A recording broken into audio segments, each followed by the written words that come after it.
Como decíamos, ¿qué pasó después de que se dictó ese fallo? Bueno, la primera noche los esposos, Humala Heredia, la pasaron en la carceleta del Poder Judicial, pero ya en este momento el expresidente Ollanta Moisés Humala Tasso cumple detención preventiva en la prisión del Fundo Barbadillo, el mismo donde se encuentra recluido también Alberto Fujimori.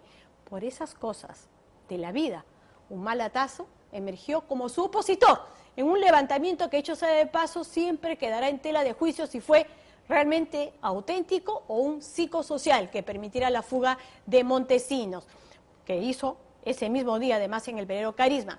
A partir de ahí, con apoyo de su esposo, como todos recuerdan, se fue perfilando poco a poco como un líder político. Se decía nacionalista, pero hoy se sabe que tras el nacionalista, dos países extranjeros, Venezuela y Brasil, lo estaban financiando. ¿Cómo así terminó de opositor, de radical, convertido en un hombre en el que simplemente estuvo viviendo de este tipo de financiamientos y terminó como parte de una estructura de lavado de activos? Vamos con el reportaje de Dayana Ciesa.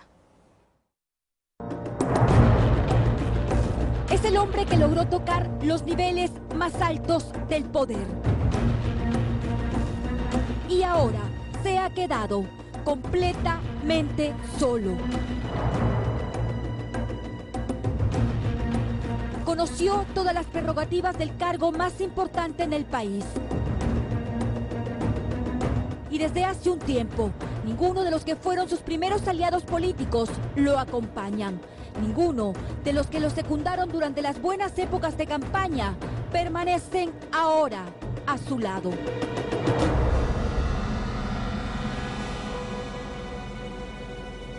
¿Quiénes son los primeros que abandonan en un barco? Tránsfugas, ratas.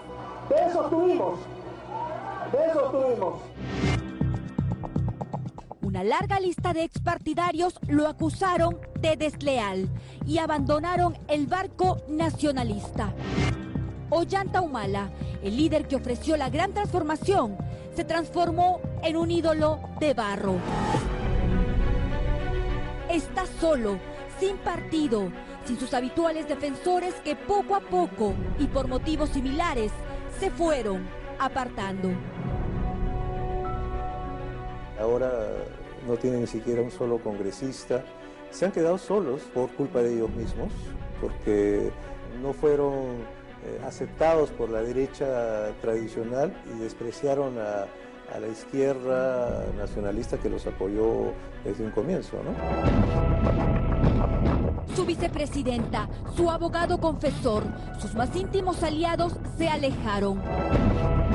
De 47, 20 congresistas renunciaron a la bancada de gobierno.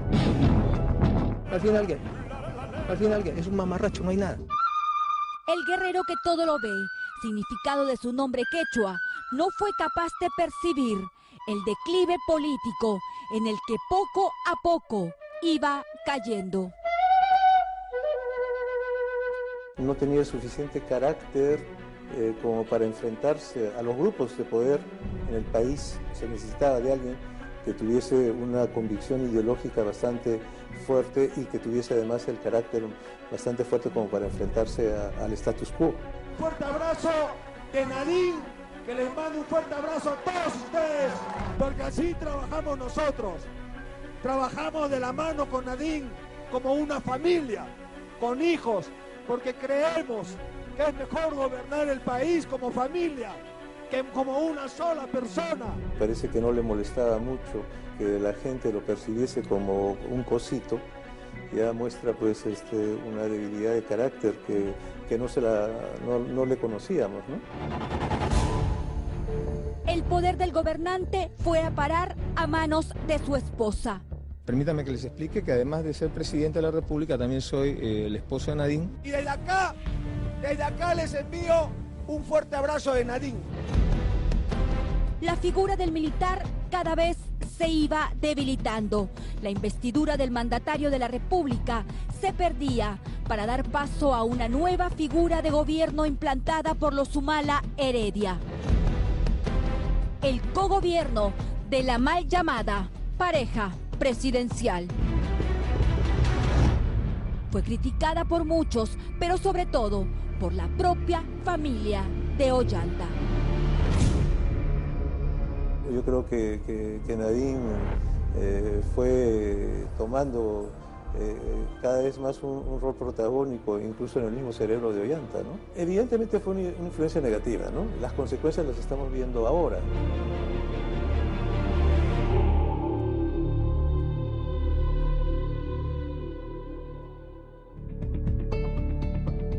Es el tercero de 7 hermanos. Creció con una ideología de izquierda radical, cultivada por el patriarca de los Humala en el seno familiar. Dice que los formó y los preparó para gobernar.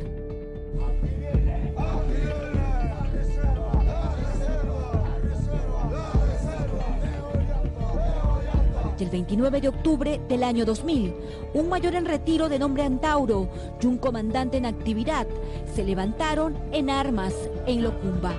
Era la primera vez que Antauro y Humala aparecían en la escena política del país. Si toca Ollanta, el pueblo se levanta. Si toca Ollanta, el pueblo se levanta. Aquí estamos, ahora siempre lucharán. Quiero agradecerles su apoyo incondicional, no solo ahora, sino desde el 29 de octubre.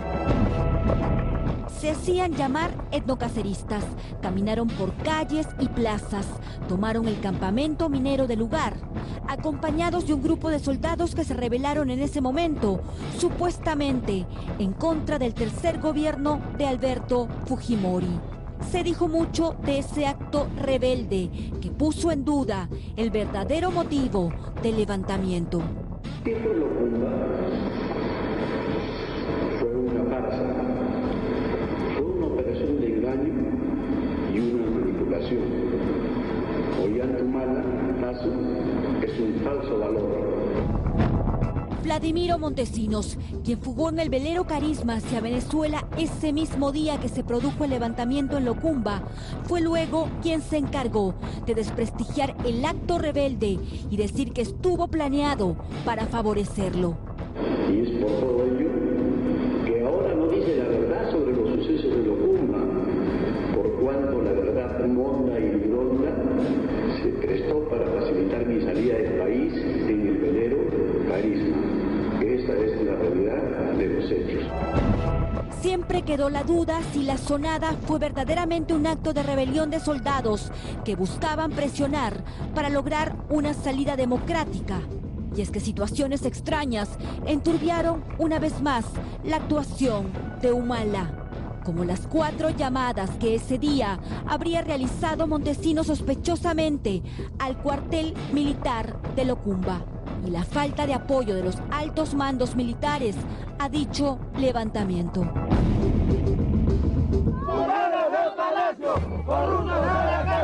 Ollanta Humala después fue amnistiado por el Congreso y su hermano fue puesto en libertad. Ollanta fue reincorporado al ejército y tiempo después fue designado agregado militar en Francia y luego en Corea del Sur. Gracias.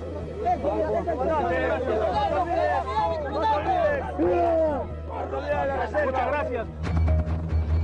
5 años después, otro hecho volvió a dejar en duda la lealtad del comandante con sus ideales y con los suyos.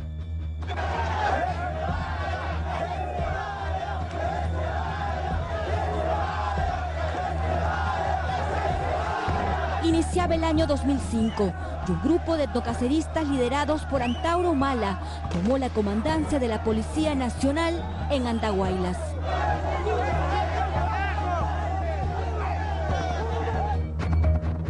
Exigían el derrocamiento del gobierno de Toledo. Antauro hacía el llamado a la insurgencia en nombre de su hermano Ollanta, públicamente y a nivel nacional.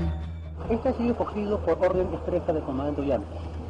Él me dijo, Antauro, nosotros somos etnocaceristas, nuestro patrón es Cáceres, y recuérdate que el último ejército de la Breña, el cuarto ejército de la Breña, luego del desastre de Huamachuco, se organizó acá. Y es el que sale, hace la guaripampeada y libera a Lima. Entonces me dijo, no sé qué haces, pero tiene que ser históricamente Andahuaylas. La acción rebelde dejó 4 policías asesinados y fue respaldada por Ollanta Humala desde Seúl. Yo respaldo la acción política de mi hermano, que es una insurgencia popular. Pero luego todo cambió. Se vuelve nuevamente el tema del Andahuaylazo. Le pregunto así directamente, ¿qué tipo de responsabilidad tuvo Ollanta Humala en este tema? Ninguna. Y se lo digo con toda claridad al pueblo peruano, ninguna responsabilidad. En ningún momento yo he sabido o he planeado o he incentivado esto. Ninguna responsabilidad. Y esto también lo he demostrado ante la justicia. En ese momento quizás podría haberse comprendido como una suerte de estrategia política, ¿no? Quizás no convenía, y parece que los hechos le dieron la razón, que él apareciese como impulsor o también protagonista del Andahuaylazo, ¿no? ¿Cuándo se da cuenta que esto no fue una estrategia y realmente fue una decisión desleal? Poco a poco, pues, iba pasando el tiempo y el indulto no venía, ¿no? Hasta que ya, bueno, el último día no vino el indulto, ya pues fue, porque siempre había la esperanza. Durante 12 años, desde lo ocurrido en el Andahuaylazo, Antauro ha sido el principal detractor de su hermano y hace unos días le recordó su traición. Con el apresamiento del expresidente Ollanta, se cierra el ciclo de gran traición al proyecto etnonacional en el Perú, traición gestada por la dupla delincuencial arribada al país. Por consiguiente, esta merecida tragedia de la despreciable dupla Ollanta-Heredia no deshonra en lo absoluto al genuino etnocacerismo que jamás llegó al poder. Por ende, la decisión jurídica del juez Carguancho ha de considerarse no solo justa y valiente, además patriótica. Finalmente, este día ha de ser celebrado por el tan traicionado y abnegado pueblo etnonacionalista, por fin liberado con el encarcelamiento del par usurpador. Hay un capítulo en la vida de Ollanta Humala que él no ha podido borrar tan fácilmente, pese a los aparentes y múltiples intentos por torcer la verdad. Las acusaciones por presuntos delitos de lesa humanidad salen a flote, aunque se hayan hecho las más perversas acciones para que quede en el olvido. Testigos decidieron deshacerse del miedo y las culpas que cargaron por 25 años y pusieron al descubierto el supuesto plan de secuestro, asesinato y desapariciones forzadas que habría llevado a cabo el expresidente Ollanta Humala cuando era el capitán Carlos en Madre Mía. Disculpa, ¿cómo te llamas? Leonardo Soria. ¿Cuál ha sido tu función en esas épocas? ¿Qué grado has tenido? Agente seguro. ¿En qué año? El año 92. ¿En qué unidad, en qué lugar has servido tú? He servido en el batallón de 313, pertenecía a la compañía de Etiopía. ¿Y en qué cosas has participado? Bueno, hicimos 2 operativos. Hicimos uno en el Valle Monzón, otro por Alto Pendencia. ¿Y pasó algo en esos momentos? En Alto Pendencia nos enviaron con un helicóptero con una persona, de cuales le desaparecimos a esa persona. ¿Cómo le desaparecieron? Le ejecutaron. ¿Y en el Valle Monzón? También le ejecutaron a 2. ¿Quién daba las órdenes? Daba la orden al Capitán Carlos. Capitán Carlos. ¿Y cuál es su nombre actual de Capitán Carlos? Actual es el señor Ollanta Humala. ¿En qué año fue eso? El año 92. La investigación en su contra se reabrió con la aparición de nuevas pruebas, nueva información brindada por los propios soldados que participaron en las inhumanas torturas y ejecuciones extrajudiciales. ¿Tú sabes dónde están esos cadáveres ahorita en este momento? Sí. Pues, si nosotros te llevamos, ¿podrías ubicar esos cadáveres? Sí. Un caso que intentó cerrarse comprando el silencio de la gente, sobornando conciencias para librar los graves delitos de lesa humanidad. Este sería el verdadero rostro de Ollanta Humala, un hombre plagado de incoherencias, que al igual que su esposa, también se dejó seducir por el poder y el dinero. Un discurso nacionalista inconsecuente frente a sus banales acciones. Se hacía llamar el candidato de los pobres, pero lucía relojes de una exclusiva marca, valorizada en más de $4.000. Vendió al país un proyecto de lucha contra la corrupción y terminó siendo otro expresidente que debe responder a la justicia por dinero mal habido y arrastra un pasado que no podrá dejar escondido en las profundidades de un río en el Alto Huallaga, por más que lo siga intentando.